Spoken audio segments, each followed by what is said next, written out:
গণঅভ্যুত্থানের মাধ্যমে অর্জিত বিজয়কে ভিন্ন খাতে প্রবাহিত করতে ষড়যন্ত্র চলছে বলে অভিযোগ করেছেন জাকের পার্টির মহাসচিব শামীম হায়দার। বিকেলে জাতীয় প্রেসক্লাবে দলের সংবাদ সম্মেলনে এই মন্তব্য করেন তিনি। বলেন, হঠাৎ করে অলি আউলিয়াদের মাজারে হামলা, ভাঙচুর ও অগ্নিসংযোগ করা হচ্ছে, যা অত্যন্ত ন্যাক্কারজনক। তার দাবি, ঘৃণা ছড়ানোই এসব উগ্রবাদী হামলার লক্ষ্য।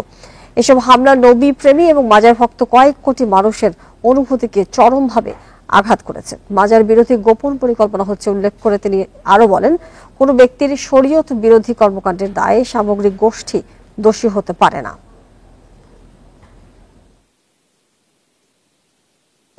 নতুন বাংলাদেশ যখন সকলের ঐক্যবদ্ধ প্রচেষ্টায় এগিয়ে যাওয়ার প্রতীক্ষায়, সে সময় হঠাৎ করে বিনা মেঘে বজ্রপাতের মতো অলি আউলিয়াগণের মাজার শরীফে হামলা, ভাঙচুর, অগ্নিসংযোগ করা হচ্ছে, যা অত্যন্ত ন্যাক্কারজনক।